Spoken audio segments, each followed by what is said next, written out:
Hello again.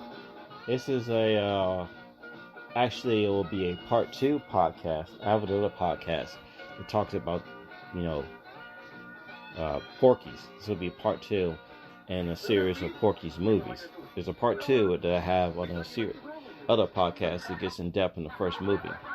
But this one is part 2, Porky's Next Day.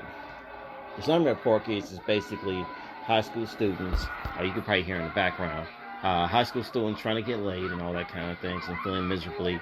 Also deals with kind of racism, and it deals with a lot of other tropes in these series of 80s movies. You know, even though it's part of that series of movies that are considered immature humor, it does have a social commentary throughout the movie that deals with racism. It deals with a lot of issues in the movie. And there's with the issues of abuse with parents who probably should be raising kids and stuff of that nature. So this one's going to discuss the part 2 in an ongoing series of movies. Part 2 is, I'm sure it's the day after, and this movie consists of stories consisting of talks about they're holding a play at the school about one of the Shakespeare plays, Midnight Summer's Dream, or whatever it's called. I never read the play or anything, but I think it's called Midnight Summer's Dream. Can't even say it.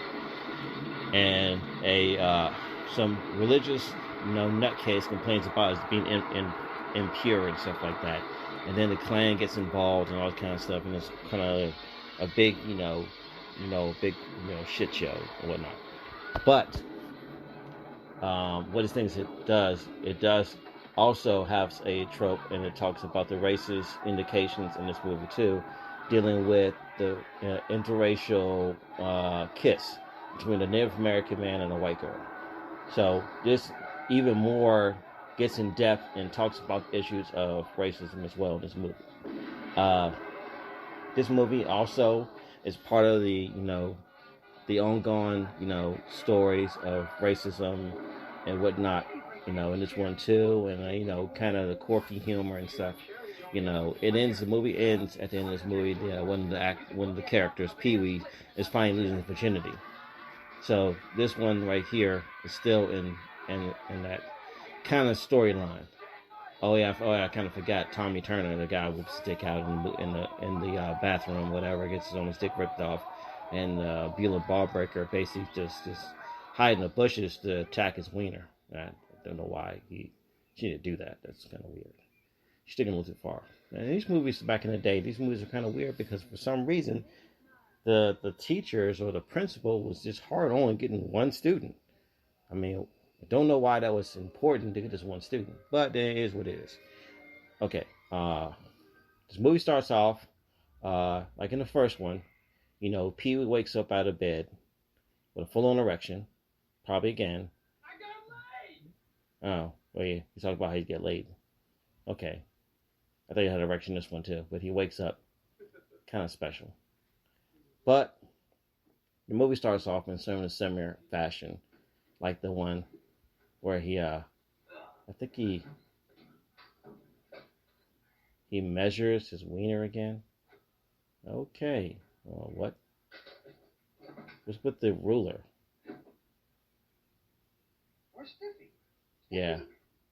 Yeah, when the movie talk about, sexuality or losing virginity, I guess he assumes he has erection 24/7. Up, you big husky, up! He's not a smart kid. This movie also, talks about, I don't know if it's in this movie. I think I watched a stag movie in this movie. The actor in this movie who plays the religious zealot person, Big Bubba Flavin. I think I've ever seen him in one other thing, and I think it was in the an episode of Big Mama's Family. He played what's his name? What is it?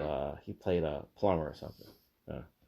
Yeah, probably no one probably remembers that show. But anyway, I would say, and just this movie right here. This movie still deals with the issues. It also talks about a senator running for office.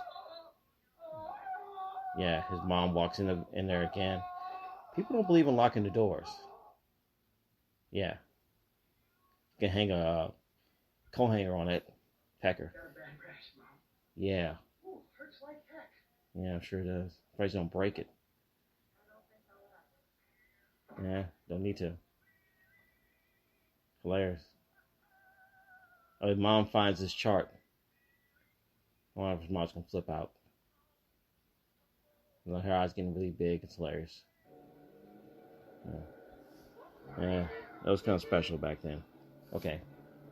I'm assuming this is 1956. The original was 1955. Still during segregation. This is supposed to be set in Angel Beach, Florida. For some reason in my mind, I thought it was California, but it doesn't matter. But 1955, this is first. It was still a segregated area. Though it's in, and it was shot in '81. This was actually a Canadian film as well. I didn't really find that out until recently. But this is I lost my train of thought. Is like still dealing with the same tropes of what it done with the first one. Still trying to get laid. I think there's a scene in this movie as well where Pee Wee tries to set him up with a prostitute who gets you drunk and passes out, and they were hoping they would get a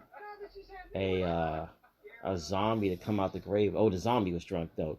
The woman he figured out that they were pranking him, and they got the woman to pretend to have a heart attack, and Pete was butt ass naked again, and then runs through the he runs home, and then the cops see him, but he was butt naked in the first one. They got pranked by doing the same weird things, whatever.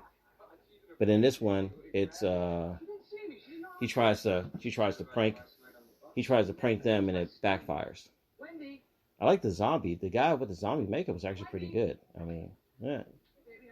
I don't think they did zombies back then because for one thing, I don't think even knew what zombies were.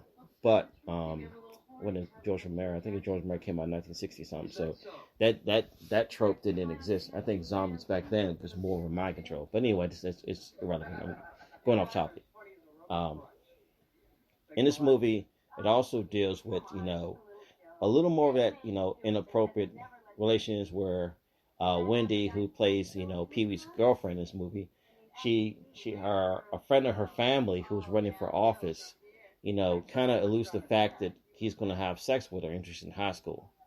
So they figured it out, and they set him up while getting the Klan, while getting Reverend Bub and Flavor at the same time. I mean, this is a very good movie, and it is part of that that wacky comedy thing that they had back then. So I know it's not for everyone, but it does have nice social commentary in these movies. So it does have a purpose. It's not just movies, whatever.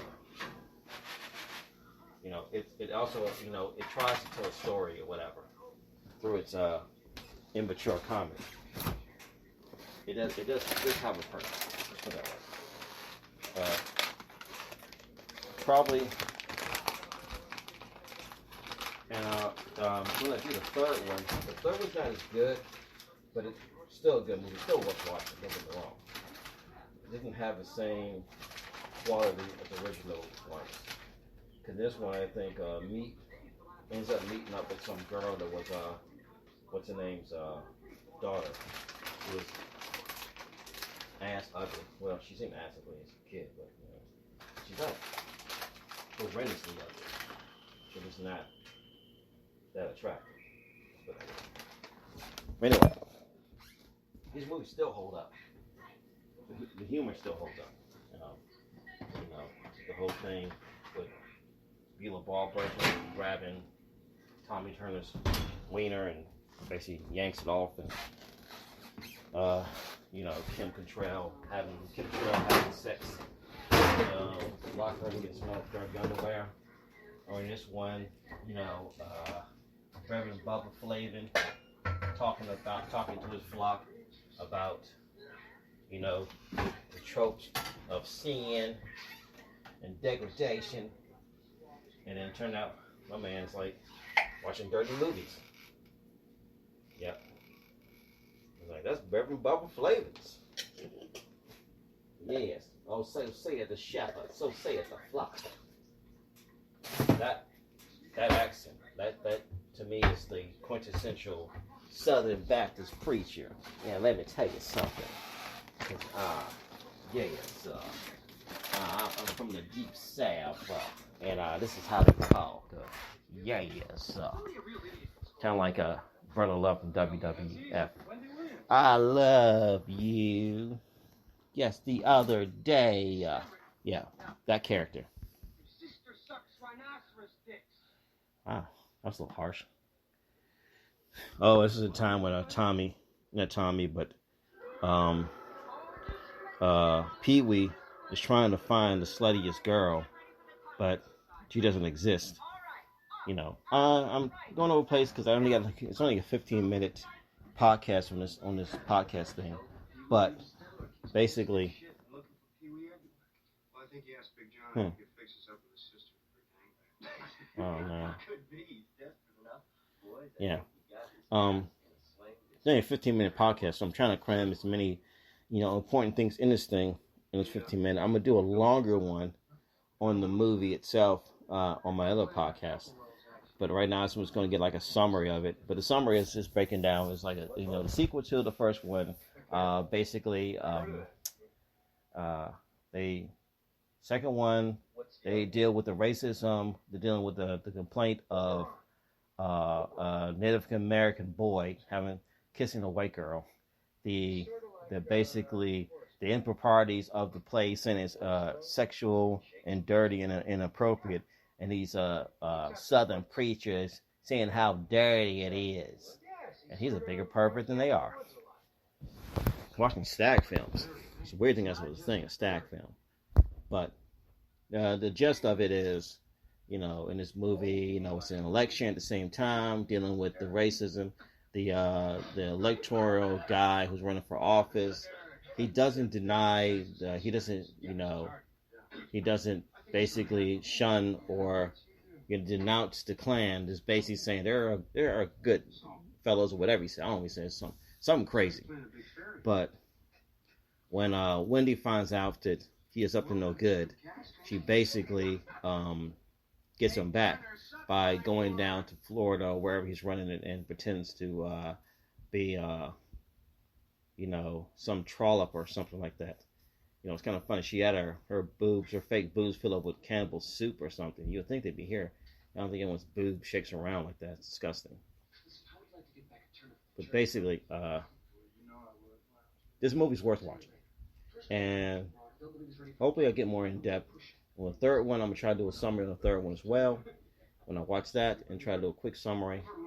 But these movies are, as immature as they are, they do serve a purpose.